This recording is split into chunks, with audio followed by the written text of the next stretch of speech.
Let's jump right into this explainer because today we're tearing apart the surprisingly wild world of antitrust market definition. I know, I know. Antitrust market definition sounds like the driest legal jargon imaginable, right? Like something buried in a dusty law library. But stick with me here because this is actually the invisible architecture that completely dictates how our modern digital and sports economies function. We're going to dive into some fantastic source material to completely rethink how we handle monopolies. Specifically, what happens when the platform itself is the market? When you strip away all the complex economics, it really just boils down to one incredibly simple, plain English question. What alternatives do customers actually have? That's it. That is the whole heart of the matter. Whenever you see lawyers and economists battling it out in these massive courtroom showdowns over monopolies, they're really just trying to figure out if you, the consumer, are trapped, or if you can easily just pack up and take your business somewhere else. Now, think about ordinary products for a second. Say, a cup of coffee. If the price of your favorite brand suddenly spikes, what do? You just switch to another one. Simple, right? That direct substitution is what traditionally defines a market. But here's the catch. When it comes to platforms, that traditional substitution model completely breaks down. You can't just easily switch away from a platform because they don't operate on simple substitution. They run on something totally different, indirect network effects. And because of these indirect network effects, our classic antitrust tools just fail miserably. You see, traditional tests, like the old SN-NIPE test that checks if a monopoly can impose a tiny price hike, those were built for simple, one-sided markets. But platforms? Oh, they're a whole different beast. On a platform, a change on one side absolutely does not stay on one side. It ripples out across the entire interconnected system. If you change the access rules for one single group, you fundamentally alter the value for literally everyone else involved. You can see this rippling effect everywhere. Just think about how more merchants accepting a specific credit card instantly makes that card way more valuable for you to hold. Or how more readers flocking to a search engine automatically acts like a magnet for advertisers. The platform is essentially this giant web connecting multiple groups whose participation completely depends on each other. So you literally cannot just analyze one group in a vacuum. If you do, you're totally distorting the reality of how the business actually works.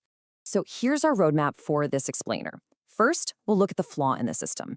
Second, the taxonomy of platforms. Third, the missing category. Fourth, the NAS-ISL reality check. And finally, number 5, the future of antitrust. Starting right off with Section 1, the flaw in the system, or why one size definitely does not fit all. See, the fundamental mistake current antitrust doctrine makes is treating all platforms as if they are exactly the same. They're basically using a one-size-fits-all hammer for a job that clearly requires a surgical scalpel. To fix this mess, our source material introduces a really powerful rule of 3, breaking platforms down into transactional, non-transactional, which we'll call process platforms, and regulatory types. By forcing all these wildly uniquely structured ecosystems into one single analytical box, the courts are churning out results that might make sense to a lawyer but are just flat out wrong to an economist. Let's anchor these abstract concepts with some concrete examples. We've got transactional platforms, like your Amex card, process platforms, like Google Search, and then the one that almost always gets ignored, regulatory platforms, like major sports leagues. Now, they all have network effects, sure, but the exact nature of their value and how you actually define their market, it is completely different for every single one. Moving on to Section 2, the taxonomy of platforms, transaction versus process. Okay, so a transactional platform, like that credit card we mentioned, facilitates a single, simultaneous exchange. The merchant and the buyer, they meet at the exact same moment on the platform. Boom, done. The platform is the transaction. But a process platform, like an online ad network, that coordinates a really long, complex sequence of interactions over time. Advertisers, publishers, intermediaries, they're all interacting through a whole chain of services. They don't just meet in one unified transaction. So if you try to force a single market definition onto a process platform, you're honestly obscuring way more than you revealed. Which brings us to Section 3, the missing category, regulatory platforms. Now this is where things get really fascinating. For regulatory platforms, like massive sports leagues, their central economic power isn't actually in pricing, it's in acting as a gatekeeper. They hold the literal key to system access. A governing body, think FIFA or the US Soccer Federation, they get to determine who can participate, at what exact level, and under what conditions. They aren't just connecting a buyer and a seller here. They are setting the ground rules that structure the entire competition for the teams, the players, the sponsors, and the fans. In these gatekeeper systems, economic harm arises from exclusion at the governance layer. That means the governing body decides who is even allowed to compete in the first place. Think about that for a second. The platform is not just facilitating the market, it is defining the market. Current antitrust law is super comfortable evaluating things like prices, output, and consumer substitution, but it is incredibly ill-equipped to handle a system where the ultimate anti-competitive harm is simply locking the gate and denying someone entry to the whole ecosystem. Let's look at Section 4, the NASL Reality Check, a real-world sports law case study.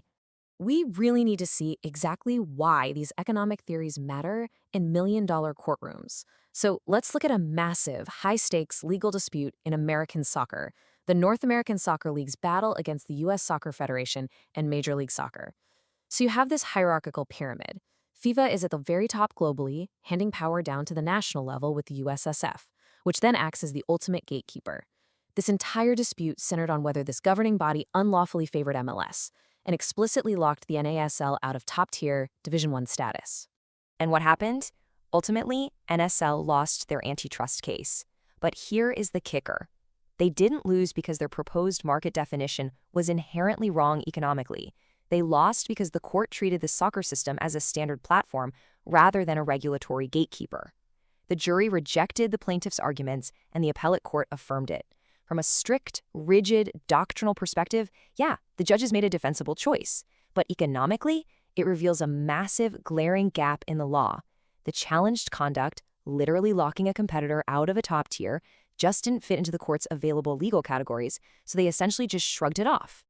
And that leads us to Section 5, the future of antitrust, updating our toolset. Look, if we actually want to foster true competition in the modern digital and sports era, we absolutely must start applying distinct analytical tools. The one-size-fits-all standard is dead. For transactional platforms, sure, the logic of a unified, simultaneous market applies. For process platforms, we've got to define the market in a way that reflects those separable, sequenced interactions over time. But for gatekeepers, antitrust authorities must evaluate exclusion right there at the governance layer. They have to start looking at the rules of entry, not just the price of a ticket. As we wrap up, I want to leave you with a provocative final thought that really strikes at the heart of everything we've talked about today. Moving forward, the most vital question in antitrust isn't just going to be about price fixing or market share percentages. The question we must relentlessly ask ourselves is this: how does control over access shape competition itself? When the entity running the game gets to arbitrarily decide who is even allowed to play, can we ever truly have a fair market? Keep that bouncing around in your head the next time you hear about a major platform lawsuit hitting the news. Thanks for joining me on this explainer, and keep asking those tough questions.